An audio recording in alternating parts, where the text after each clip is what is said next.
నాటి ప్రభుత్వ హయాంలో గుండ్లకమ్మ రిజర్వేర్ గేట్లు కొట్టుకుపోతే మేము వాటిని కట్టి 3 టీఎంసీల నీటిని నిలబెట్టగలిగామని రాష్ట్ర విద్యుత్ శాఖ మంత్రి గొట్టిపాటి రవికుమార్ వెల్లడించారు. మద్దిపాడు మండలం మల్లవరంలోని గుండ్లకమ్మ రిజర్వేర్లో సహచర మంత్రి డోలశ్రీబాల వీరాంజనేయ స్వామి, సంతృతులపాడు శాసనసభ్యులు బిఎన్ విజయ్ కుమార్, జిల్లా కలెక్టర్ తమీం అన్సారియలతో కలిసి గుండ్లకమ్మ రిజర్వేర్లో 20,65,000 చేప పిల్లలను రవికుమార్ వదిలారు. అనంతరం మంత్రి గొట్టిపాటి మీడియాతో మాట్లాడుతూ గత ప్రభుత్వ హయాంలో గుండ్లకమ్మ రిజర్వేయర్ గేట్లు కొట్టుకుపోతే వాటిని బిగించేందుకు తాము చాలాసార్లు పోరాటాలు చేశామన్నారు. 90,000 ఎకరాల సాగు భూమి, కొన్ని వేల మంది చేపలపై ఆధారపడి జీవనం సాగించే ఈ రిజర్వేయర్ను నాటి వైసీపీ ప్రభుత్వం ఆదాయ వనరులుగా మార్చుకుందని మంత్రి గొట్టిపాటి మండిపడ్డారు. గుండ్లకమ్మ రిజర్వేయర్ గేట్లు విరగ్గొట్టి ఇసుకను దోపిడీ చేసిన విషయాన్ని మంత్రి ప్రస్తావించారు. తాము అధికారంలోకి వచ్చిన తర్వాత గుండ్లకమ్మ రిజర్వేయర్ గేట్లు మరమ్మతులకు 10 కోట్ల రూపాయలు కేటాయించి పనులు చేయించిన విషయాన్ని గుర్తు చేశారు. రాష్ట్రంలోని అన్నమయ్య, పులిచింతల, గుండ్లకమ్మ ప్రాజెక్టుల గేట్లు కొట్టుకుపోతే నాటి ప్రభుత్వం పట్టించుకోలేదని గొట్టిపాటి తెలిపారు. నాటి ప్రభుత్వం నైజం దోపిడీ చేయడం అయితే తమ ప్రభుత్వం ప్రజలకు బాధ్యతగా ఉండి పనిచేస్తుందని తెలిపారు.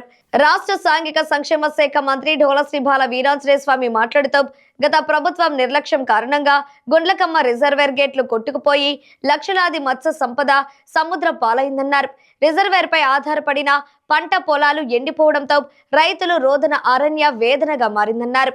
తమ ప్రభుత్వం వచ్చిన వెంటనే ముఖ్యమంత్రి నారా చంద్రబాబు నాయుడు నిధులు విడుదల చేసి గేట్లకు మరమ్మతులు చేపట్టి నీళ్లు నిలబెట్టగలిగినట్లు చెప్పారు. గుండ్లకమ్మ రిజర్వేయర్లో పూర్తి స్థాయిలో నీరు ఉండడంతో సంతృతలపాడు, ఒంగోలు, అద్దంకి నియోజకవర్గాలకు ప్రధాన నీటి వనరుగా మారిందన్నారు. గత ప్రభుత్వం కన్నాలు వేసే వారిని అడ్వైజర్లుగా పెట్టుకుంటే తమ ప్రభుత్వం నీటి ప్రాజెక్టుల నిపుణులు కన్నయ్యను అడ్వైజర్ గా పెట్టుకున్న విషయాన్ని మంత్రి స్వామి గుర్తు చేశారు. మీ అందరికీ తెలియదు కాదు, చాలాసార్లు మనం ఇక్కడ ఉన్న వాళ్ళందరూ కూడా వివిధ దఫాలుగా మనం పోరాటం చేశాం. అపోజిషన్ ఉన్నప్పుడు ఈ ప్రాజెక్ట్ గేట్లు బిగించాలి, దానికోసం చాలా పెద్ద ఎత్తున పోరాటం చేశాము. అదే కాకుండా ఈ ప్రాజెక్ట్ కింద 90,000 ఎకరాలు రైతులకు సాగు భూమి ఉంది. కొన్ని వేల మంది ఈ చుట్టుపక్కల ప్రాంతాల్లో చేపల మీద ఆధారపడి బతికే వాళ్ళు చాలామంది ఉన్నారు. దీని ద్వారా ఒంగోలు కానీ చుట్టుపక్కల కానీ మంచినీళ్ళకి వెళ్ళేది చాలా ఉంది. ఇది ఇట్లాంటి ప్రాజెక్ట్ని గేట్లు ఎరగొట్టి కోట్లాది రూపాయలు ఇసుక దోపిడీ చేశారు వాళ్ళు. మన ప్రభుత్వం అయితే అధికారంలోకి వచ్చిన ఎమ్మటే దాదాపు 10 కోట్ల రూపాయలు ఖర్చు అవుతుందని చెప్పారు. ఇప్పటికి 7.5 నుంచి 8 కోట్ల రూపాయలు బిల్లులు కూడా చెల్లించడం జరిగింది. 1-2 చిన్న ఉన్నా సరే నేను కూడా ఫాలోఅప్ చేస్తున్నాం. వాళ్ళు తొందరలో బిల్లులు అయిపోతాయి. ఇంకా 1-2 గేట్లోనే పూర్తి స్థాయిలో పెట్టేస్తారు. ఇవి 1-2 నెలల్లోనే మనం దాదాపు ఇప్పుడు 3 టీఎంసీ నీళ్లు నిలబెట్టాం. ఇంకొకటే చిన్న పని ఏంటంటే దీని కింద ముంపుగా ఆధారపడిన గ్రామాలు ఒక 10-12 ఉన్నాయి. వాటిలో చిన్న సమస్యలు ఉన్నాయండి. ఇళ్ల స్థలాలు రాక చాలామంది చిన్న కుటుంబాలు, ఎస్సీలు, ఎస్టీలు ఇట్లాంటి వాళ్ళు కొంతమంది ఉన్నారు. వాళ్ళకి ఇళ్ల స్థలాలు ఇవ్వాల్సింది ఉంది. దీని తర్వాత దాన్ని కూడా చేపట్టి తొందరలోనే కంప్లీట్ చేస్తాం. మీరు చూశారు కదా, పోయిన గవర్నమెంట్కి ఈ గవర్నమెంట్ తేడా ఏంటంటే ఈ గవర్నమెంట్ ప్రజలకు బాధ్యతగా ఉండేది. వాళ్ళు ఏమైనా దోపిడీ, ఎక్కడ ఇసుక దొరికింది, ఎక్కడ మట్టి దొరికింది, ఏం దోపిడీ చేద్దాం అనేది చూస్తూ ఉన్నారు. ఇందాక మన మినిస్టర్ గారు చెప్పారు, తుంగభద్ర గేటు నీళ్లు ఉండగా ఇరిగి పడిపోయింది. పక్కన కర్ణాటక ప్రభుత్వం వచ్చి, కర్ణాటక ముఖ్యమంత్రి వచ్చి చేతులు ఎత్తేసి వెళ్ళిపోయారు. నీళ్ళు వదిలేయాలి, నీళ్ళు వదిలేయకుండా గేటు పెట్టలేమంటే దాని కింద కూడా పెద్ద ఎత్తున రైతులు ఉంది. మన రైతులే తుంగభద్ర కింద ఉంది కూడా మన రైతులు, కర్నూలు జిల్లా వాళ్ళు కానీ చుట్టుపక్కల వాళ్ళంతా కూడా మన రైతులే ఉన్నారు. ఏమంటే ముఖ్యమంత్రి గారు రామానాయుడు గారిని, కేశవ్ని పంపించారు. ఇద్దరిని పంపించగానే మంత్రులందరూ కన్నయ్య అనే అతను ఒంట్లో బాగాలేకపోయినా తీసుకెళ్ళి చూపిస్తే అతను నీళ్ళలో దిగి గేటు బిగించిన ఘనత ఈ కూటమి ప్రభుత్వం అని చెప్పడంలో ఏమాత్రం కూడా సందేహం లేదు. 4 సంవత్సరాల క్రితం గత ప్రభుత్వం గేట్ల రిపేర్లకి గ్రీజుకి డబ్బులు ఇవ్వనందువల్ల గేట్లు కొట్టకపోయినాయి. ఆ తర్వాత రిపేర్లు అన్నారు. మా నాయకుడు ప్రతిపక్ష నాయకుడు ఇక్కడికి వస్తూ ఉంటే ఆ రోజు హడావుడిగా వాటికి స్టాపర్లు పెట్టడం జరిగింది. ఏదో చేసి వదిలేశారు. మళ్ళీ ఇంకో గేటు కొట్టకపోయింది. ఈరోజు పరిస్థితుల్లో మా ప్రభుత్వం వచ్చిన తర్వాత ఆ రోజు లాస్ట్ ఏదో మొదలు పెట్టారు, కానీ మేము పూర్తి చేస్తామన్నారు, చేయలేదు. మేము కూడా ఈరోజు నీళ్ళని నిలవబెట్టగలిగాం. పనులు వేగవంతంగా జరుగుతూ ఉన్నాయి. ఇంకా మిగిలిపోయిన కొద్ది వరకు కూడా ఈ నెలలోనే పూర్తి అయ్యే పరిస్థితి ఉంది. ఆ రోజు గేట్లు కొట్టకపోయినప్పుడు లక్షలాది మత్స్య సంపద సముద్రం పాలైంది. రైతులు పొలాలు ఎండబెట్టుకునే పరిస్థితి.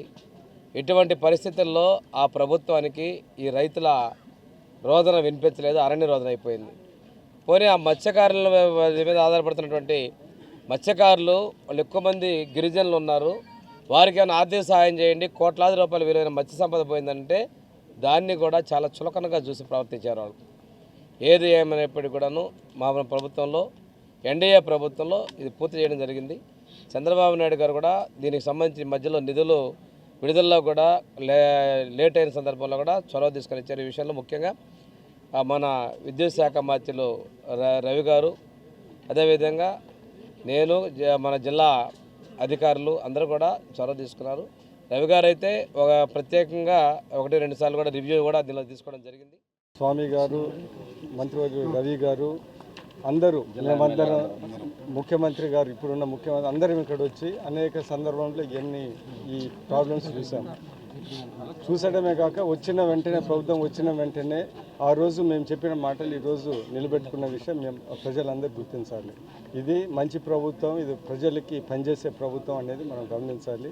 ఆ రోజు గుల్లకమ్మ గేట్లు చెడిపోయినా ఈరోజు అతి త్వరగా మేము 6 మంత్స్ అన్నాము, ఒక 1 మంత్ పెరిగింది, 1-2 మంత్స్ మేము చేసాము. మంత్రివర్యులు అందరూ కలిసి మన కలెక్టర్ గారు దీని మీద దృష్టి పెట్టి బిల్స్ కూడా తెప్పించి ఈరోజు ఒక 1 మంత్లో పూర్తిగా ఇది రిపేర్ అయ్యి ప్రజలకు ఉపయోగపడగా గేట్లు ఉంటాయి. అదే కాకుండా మత్స్యకారులకు, బీద వాళ్లకు, ఇక్కడ ఉన్న ఎస్టీలందరికీ ఆ రోజు ఈ చేపలు పోయాయి. ఈరోజు వీళ్ళందరికీ ఒక జీవన ఆధారం కింద ఈరోజు మనం దగ్గర 20 lakhs వర్త్ చేప పిల్లలు వేసాం.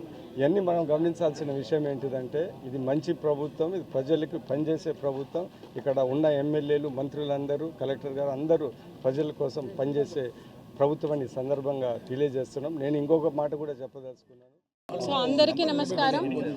ఈరోజు గుండ్లకమ్మ రిజర్వాయర్లో గౌరవ ఎలక్ట్రిసిటీ మినిస్టర్, అదేవిధంగా సోషల్ వెల్ఫేర్ మినిస్టర్ గారితో పాటు స్థానిక శాసనసభ్యులు విజయ్ కుమార్ గారితో పాటు ఈరోజు స్టాకింగ్ ఆఫ్ ఫిషర్ లింక్స్ అది చేయడం జరిగింది. ఇక్కడ గుండ్లకమ్మ రిజర్వాయర్లో దాన్ని ఆధారపడి 50 విలేజెస్ సంబంధించిన మత్స్యకార కుటుంబాలు ఆధారపడి ఉన్నారు.